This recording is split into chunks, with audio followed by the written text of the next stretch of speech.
देखो यहाँ पे क्वेश्चन है। A motor boat whose speed is 18 kilometre per hour in still water takes 1 hour more to go 24 kilometre up stream then to return down stream. Up stream और down stream के case में थोड़े confusion होते हैं। उसे हम लोग इस क्वेश्चन को सॉल्व करते हुए क्लियर करेंगे। तो यहाँ पर जो 18 किलोमीटर पर आवर है, ये मोटर बोट की स्पीड है स्टिल वाटर में ना। तो इसे हम सिंपली ऐसे समझते हैं कि स्पीड ऑफ बोट क्या है। स्पीड ऑफ बोट है 18 किलोमीटर पर आवर, राइट। हमें पूछा है कि find the speed of stream. Stream की स्पीड कितनी होगी। तो सपोज कर लेते हैं कि स्ट्रीम की जो स्पीड है वो है x kilometre per our, right. यानी इसका मतलब ये हुआ कि जो हमारा पानी है वो फ्लो कर रहा है किस स्पीड के साथ, x किलोमीटर पर आवर के साथ। वाटर फ्लो कर रहा है x के साथ, और बोट की अपनी जो स्पीड है वो है 18 किलोमीटर पर आवर। अब यहाँ दो बातें कर रहा है, up stream and down stream. तो डाउन स्ट्रीम का मतलब होता है कि जिस डायरेक्शन में वाटर फ्लो कर रहा है हमारी बोट भी सेम उसी डायरेक्शन में चल रही है। तो जब ये दोनों सेम डायरेक्शन में चलेंगी तो इनका जो स्पीड है वो अप हो जाएगा, स्पीड बढ़ेगी, यानी स्पीड ऐड हो जाएगा। तो जब हम यहाँ पर बात करेंगे डाउन स्ट्रीम की, तो speed of boat in down stream, जब हमारी बोट डाउन स्ट्रीम में चलेगी यानी कि जिस डायरेक्शन में वाटर करंट है उसी डायरेक्शन में हमारी बोट भी ट्रेवल कर रही है, तो इस केस में हम ऐड करेंगे दोनों की स्पीड को। तो इसको हम x+18 लिखें या 18+x, कोई फर्क नहीं पड़ता ना, एक ही बात है। तो ये हो गया x+18 किलोमीटर पर आवर। ये क्या है, बोट की स्पीड है कब, डाउन स्ट्रीम में, है ना। अच्छा, अब अप स्ट्रीम का मतलब क्या हुआ। तो अप स्ट्रीम का मतलब हो गया कि जिस डायरेक्शन में वाटर फ्लो कर रहा है, अगर हमारा वाटर इस डायरेक्शन में फ्लो कर रहा है तो हम बोट को उसके अपोजिट डायरेक्शन में लेके जा रहे हैं, ऑब्वियसली हमारे बोट की स्पीड कम होगी, है ना। तो स्पीड ऑफ बोट अगर हमें जानना है अप स्ट्रीम के केस में, तो एक बात तो क्लियर समझ में आ रही होगी कि यहाँ पे हम माइनस करेंगे। कंफ्यूजन ये होती है कि हमें x-18 करना चाहिए या 18-x। तो इसे ऐसे समझना, देखो हम स्पीड किसकी फाइंड आउट कर रहे हैं, बोट की ना। यहाँ पर हम स्पीड निकाल रहे हैं बोट की, है ना। तो बोट में से वाटर को माइनस करना है। और इसे सिंपली ऐसे भी समझ सकते हो कि अगर हम बोट में से पानी निकालते रहेंगे, बोट के अंदर जो पानी अगर भर रहा है, तो बोट के अंदर से पानी निकालेंगे तो नाव चलेगी। लेकिन नाव को अगर पानी से बाहर कर देंगे तो नहीं चलेगी, यानी पानी में से नाव को माइनस कर देंगे, वाटर से बोट को निकाल देंगे, तो बोट वाटर के बाहर हो गई, नहीं चलेगी, है ना। तो हमें क्या करना है, बोट में से वाटर को माइनस करना है, इसे याद रखना है। तो बोट की स्पीड कितनी थी, 18, और स्ट्रीम की स्पीड थी x। तो यहाँ 18-x होगा, राइट। तो अप स्ट्रीम के केस में 18-x किलोमीटर पर आवर। अच्छा, अब हम यहाँ टाइम का देखते हैं। यहाँ पे दिया हुआ है कि 1 hour उसे ज्यादा लग रहा है, डिस्टेंस ट्रेवल हो रहा है 24 किलोमीटर दोनों केसेस में, अप स्ट्रीम के केस में भी और डाउन स्ट्रीम के केस में भी। तो हम टाइम देखते हैं कितना लगने वाला है ना। तो time taken in down stream पहले देख लेते हैं कि डाउन स्ट्रीम के केस में कितना टाइम लगने वाला है। Time taken in down stream, तो टाइम के लिए फॉर्मूला क्या होता है, डिस्टेंस अपॉन स्पीड।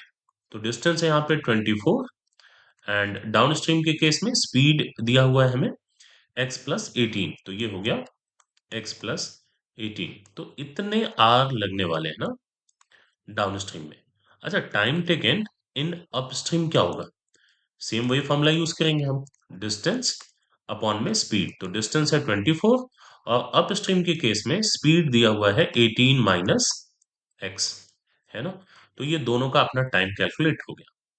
अब देखो क्वेश्चन के अकॉर्डिंग क्या है, क्वेश्चन में क्या दे रखा है हमें, according to question, according to question, question में हमें ये दिया हुआ है कि बोट 1 hour ज्यादा लेती है कब, 24 किलोमीटर अप स्ट्रीम में then to return down stream. यानी अप स्ट्रीम में उसको ज्यादा टाइम लग रहा है, डाउन स्ट्रीम में कम लग रहा है। और इसे हम अपने जनरल कॉन्सेप्ट से भी समझ सकते हैं कि जब वाटर की डायरेक्शन में बोट चलेगी तो उसे समय कम लगेगा, और अपोजिट डायरेक्शन में जाने पर टाइम ज्यादा लगेगा, राइट। तो इसका मतलब जो अप स्ट्रीम वाला टाइम है, अप स्ट्रीम वाला टाइम ये वाला, ये ज्यादा है और ये कम है। डिफरेंस कितने का है? 1 आवर का।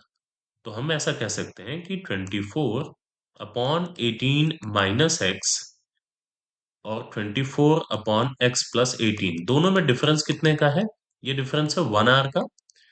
अप स्ट्रीम वाले केस में टाइम ज्यादा लग रहा है, तो अप स्ट्रीम को पॉजिटिव रखते हैं और इसको निगेटिव, एंड आंसर हमारा मिल रहा है पॉजिटिव। ये अकॉर्डिंग टू क्वेश्चन हो गया ना। अप स्ट्रीम में जितना टाइम लगा उसमें 1 घंटे ज्यादा लगा है, इसलिए डाउन स्ट्रीम को माइनस करने पे हमें 1 आवर मिलेगा। अब हम इसे फर्दर सिंप्लीफाई कर लेते हैं, है ना।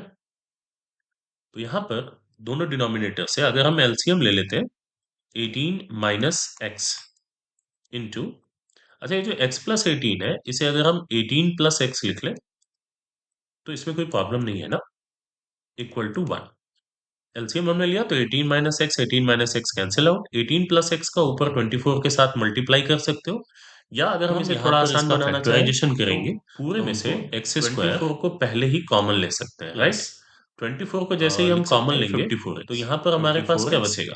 यहाँ पे माइनस ये हो जाएगा 1, 6x, और सिमिलरली ये भी हो जाएगा 1, तो कैलकुलेशन इजी हो जाएगा। फैक्टराइजेशन आई होप 24 को हमने यहाँ कॉमन ले लिया, तो यहाँ 1, यहाँ से x, तो x 18 + x का 1 में मल्टीप्लाई हुआ, यहाँ हो जाएगा -6, कॉमन लेंगे तो यहाँ भी x + 18 - x का यहाँ प्रोडक्ट होगा, तो 18 - x होगा, बट यहाँ पे साइन ध्यान करते हैं तो यहाँ से हमारे पास तो साइन चेंज होगा, -18 + 54x, राइट। और दूसरे में x सिंप्लीफाई करेंगे, इक्वल टू 0 और 18 कैंसिल आउट हो गया, करने पे x की वैल्यू यहाँ से हमें मिल जा रही है -54, और दूसरी वैल्यू मिल जाएगी 6। 24 को अगर हम चाहें तो ट्रांसपोज कर सकते हैं, हमने क्या माना था?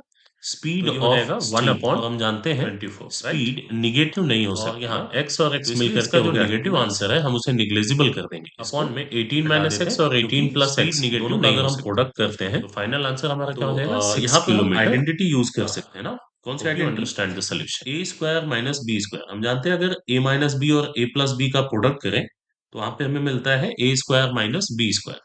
तो 18 का स्क्वायर कितना हो जाएगा? 324, राइट। 324 माइनस एक्स है, उसका हो जाएगा x²। क्रॉस मल्टीप्लाई अगर हम करते हैं तो ये हमारा इक्वेशन बनेगा 324 - x² equal to 48x। x² को ट्रांसपोज कर लो उधर, तो x² plus 48x - 324 equal to 0। ये हमारा इक्वेशन हो गया, राइट।